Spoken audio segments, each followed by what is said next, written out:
Bismillahirrahmanirrahim. Assalamualaikum warahmatullahi wabarakatuh.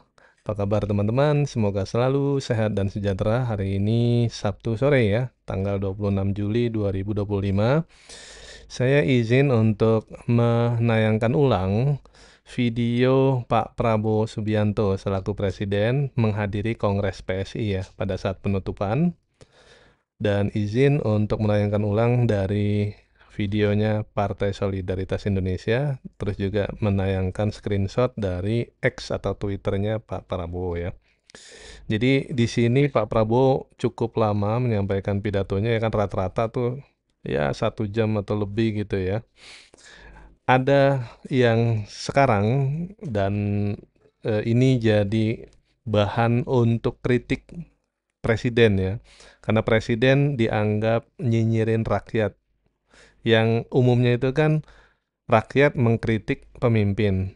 Tapi ini pemimpin justru mengkritik rakyat, nyinyirin rakyat. Kalau pemimpin dinyinyirin, itu mungkin udah hal yang lumrah. Tapi kalau ada pemimpin yang nyinyirin rakyat, itu nggak lazim. Dan di panggung yang di-capture oleh masyarakat Indonesia, Pak Prabowo justru menggunakan teknik komunikasi seperti itu.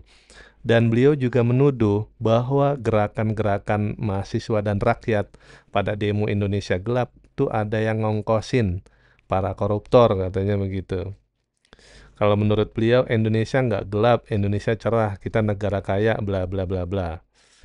Mungkin untuk orang-orang yang sedang ada di atas, yang ada di lingkaran Pak Prabowo saat ini, yang ada di pemerintahan, menurut mereka cerah, dapat jabatan double, rangkap, macam-macam ya. Tapi untuk rakyat, minyak goreng masih mahal, beras masih mahal, telur masih mahal, dan seterusnya, dan seterusnya. Itu belum ditambah dengan lapangan pekerjaan. Sebagian sudah mengalami PHK, sebagian lagi itu risau. Gimana caranya mendapatkan pekerjaan? Janji-janji misalnya 19 juta lapangan kerja, ya itu kan janji-janji pada saat kampanye aja ya. Kita dengarkan dulu apa yang disampaikan oleh Pak Prabowo. Ini videonya dipercepat ya. Kalau untuk ngecek dengan kecepatan yang normal, silakan cek di kanal YouTube-nya Partai Solidaritas Indonesia ya. Selamat menyimak teman-teman. Siapa pemimpin yang benar dan siapa pemimpin yang tidak benar. Memang ada usaha tadi menggunakan teknologi, menggunakan uang, menggunakan sosmed, membayar pakar-pakar, nyinyir, menghidupkan pesimisme. Saya geleng-geleng kepala.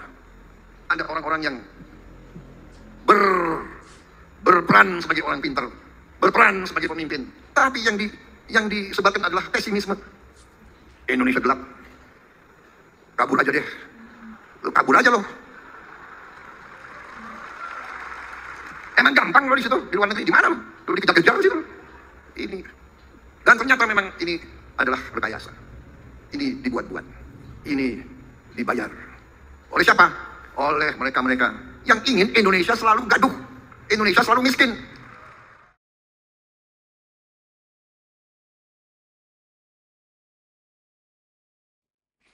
Yang saya baca sih ya, di grup-grup WA tuh BEM SI atau Badan Eksekutif Mahasiswa Seluruh Indonesia itu adalah gabungan dari pengurus-pengurus BEM di universitas yang ada di Indonesia. Itu mereka melaksanakan aksi ya. Nanti puncaknya itu kalau nggak salah tanggal 28 atau berapa gitu di skala nasionalnya ya. Ini untuk permulaan di masing-masing daerah. Ya di antaranya gerakan-gerakan mahasiswa yang biasanya memang lahir atas dasar kesadaran ya. Kesadaran bahwa negara ini perlu dikembalikan arahnya, bahwa pemimpin ini perlu dikritisi kalau dianggap bengkok. Itu kan satu hal yang wajar dalam kehidupan bernegara. Tapi ketika gerakan itu dituduh oleh orang nomor satu, bahwa gerakan mahasiswa, gerakan rakyat itu dibayar oleh koruptor, itu betul-betul mendegradasi ya. Dan Pak Prabowo sebagai presiden itu harus membuktikan kan ucapan beliau. Jangan menjadi contoh tuduhan tanpa dasar. Beliau kan punya infrastruktur, BIN, BAIS, Ya kalau memang ada diungkap aja. Kalau memang betul, itu rakyat juga bisa menerima kok informasi yang sahih begitu ya. Tapi kalau tuduhan semata-mata untuk berlindung di balik kritik gitu, itu justru bukan ciri-ciri pemimpin yang bisa menerima kritik yang terbuka dengan masukan, saran, kritik dan lain-lain. Pak Prabowo ini semenjak dilantik ya dari 20 Oktober kita hitung ya. 20 Oktober tuh ke 20 November 1 bulan, Desember 2 bulan, Januari, Februari, Maret, April, Mei, Juni, Juli. Udah 9 bulan. Udah 3 bulan lagi 1 tahun. Tapi kita lihat kok Pak Prabowo ini seperti kampanye terus ya. Akan ngejar koruptor ke Antartika. Bla bla bla bla bla bla. Orang lalu banyak mengkritik kan, ngapain jauh-jauh ke Antartika? Uang di sekitarnya juga deket, tapi kenapa masih aman-aman aja? Itulah yang bikin publik sanksi ya. Kalau Pak Prabowo misalnya pada saat kampanye saya akan begini, saya akan begitu, ya belum punya kekuasaan. Tapi beliau sekarang udah punya kekuasaan. Masih bicaranya itu di podium, saya akan ini, saya tunggu koruptor tobat. Lah ngapain nunggu koruptor tobat? Beliau punya kewenangan, tindak aja langsung. Tapi dengan hukum yang benar ya, bukan memukul lawan. Itu sih. Ya Pak Prabowo, Bapak nih orang yang paling berkuasa sebagai pemimpin. Terimalah Pak, ada yang dukung Bapak, ada yang muji, ada yang muja, bahkan ada yang menjilati Bapak. Tapi ada juga sebagian masyarakat yang mengkritik Bapak itu bukan berarti mereka benci kepada Pak Prabowo. Mereka ingin Pak Prabowo kembali pada semangatnya yang dulu kan. Beliau kan nulis buku Paradoks Indonesia. Saya dapat bukunya tuh dikasih. Nulis buku Indonesia Menang. Itu yang orang tunggu sekarang tuh. Buktikan, prove it, sebenarnya itu. Bukan orang yang ibaratnya bukan orang yang nggak punya konsep kan. Pak Prabowo tuh punya konsep. Orang yang punya IQ-nya udah cerdas banget lah begitu.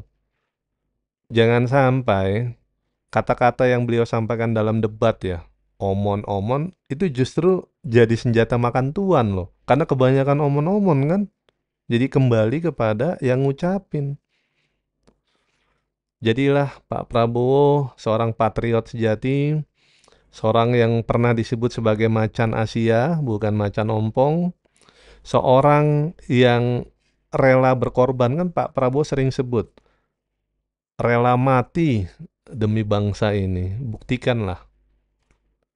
Jangan belum apa-apa udah kendor duluan lawan Trump kan.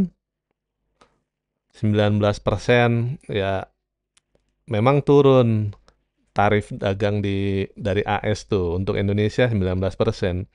Tapi yang dikasih Indonesia ke AS, waduh itu ampun-ampunan deh. Udah bukan jalan tol lagi itu. Trump sampai kegirangan dapat dapat yang kayak gitu ya. Nggak ada semacam apa namanya ya negosiasi ada, tapi negosiasi itu kan harus setara kan. Kalau negosiasi posisinya udah ada di bawah istilahnya begitu, udah underdog, ya yang dapat ya seperti saat ini tarifnya 19%. Sementara Amerika itu nggak kena tarif apapun, nol, bebas mereka. Kita suruh beli ini, suruh beli itu, ngatur, ini hapus nih QRIS, ini hapus nih sertifikasi produk halal. Ngaco kan? Padahal setiap negara tuh punya aturan masing-masing yang harus dihormati. Tapi diplomasi kita sepertinya nggak menang menghadapi Trump ya.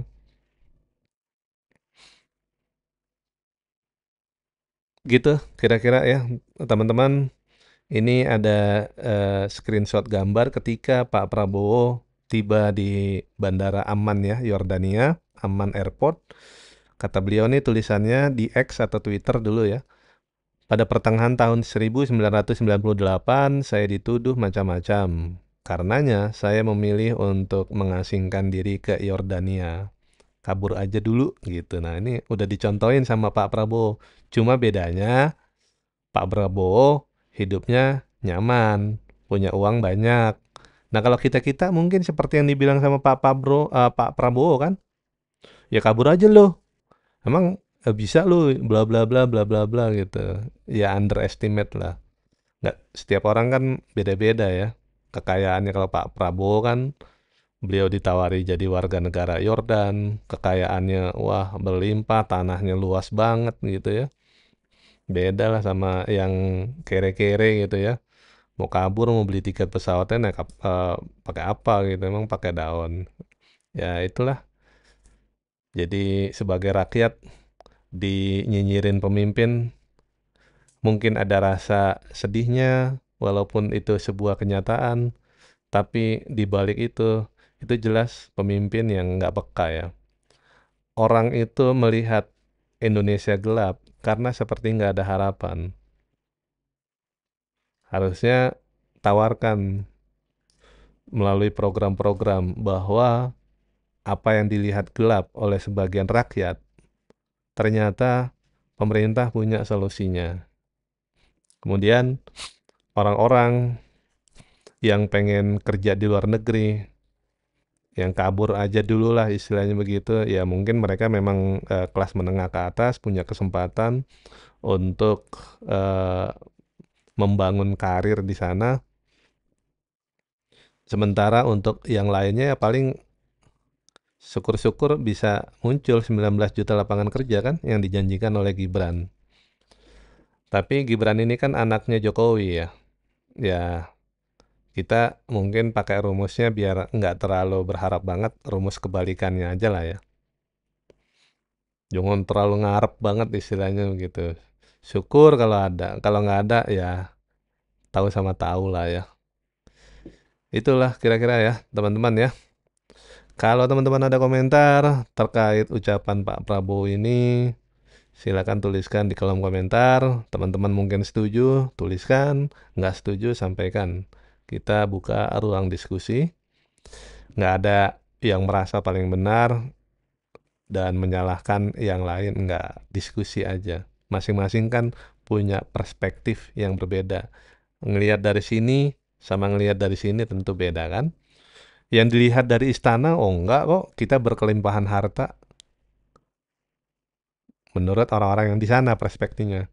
Tapi untuk orang-orang yang berpeluh keringat di jalan untuk mencari sesuap nasi, mereka melihatnya pasti beda. Pak Prabowo, Bapak sebagai pemimpin kami, sebagai presiden kami, janganlah begitu, Pak.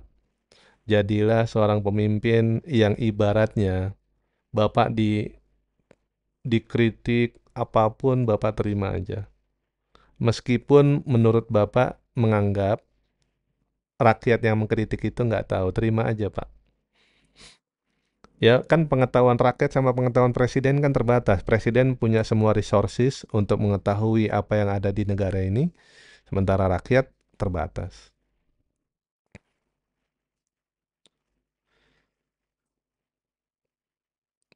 Kalau Bapak Prabowo terus bersikap denial begitu ya, menolak kritik, bahkan mencibir, itu tambah membuat luka, Pak. Orang-orang yang saat ini sulit, susah, terima aja sih. Baginda Nabi Muhammad Sallallahu Alaihi Wasallam itu dikatai A, B, C, D, E, macam-macam. Bahkan ada salah satu kisah misalnya, setiap kali Nabi melewati satu jalan untuk ke masjid, itu ada pengemis buta, mohon maaf, agama Yahudi. Itu perlakuannya ini jahat sekali kepada baginda Nabi. Di diomongin terus yang buruk-buruk, diludahin. Tapi ketika satu hari Nabi melewati jalan tersebut dan nggak ada pengemis buta itu, Nabi tanya, kemana orangnya? Kata sahabat, dia sakit ya Rasulullah, tunjukkan aku rumahnya. Maka Rasulullah datang ke rumahnya. Singkat cerita, karena tersentuh dengan apa yang dilakukan oleh baginda Nabi, orang ini akhirnya menyatakan tunduk beriman, masuk ke Islam. Luar biasa ya akhlak Nabi. Itu ciri seorang pemimpin yang punya jiwa yang besar, jiwa yang luas, jiwa yang lapang. Kalau pemimpin modelnya kayak model rakyat, dikritik balas kritik gitu ya, dinyinyirin balas nyinyirin, ya itu nggak beda levelnya. Padahal pemimpin levelnya harus beda. Itu saja teman-teman, mohon maaf kalau ada yang kurang berkenan, kalau ada keliru silakan koreksi. Saya izin undur diri, wabillahi taufik wal hidayah, wallahul muwafiq ila aqwamit thoriq. Wassalamualaikum warahmatullahi wabarakatuh. Terima kasih teman-teman.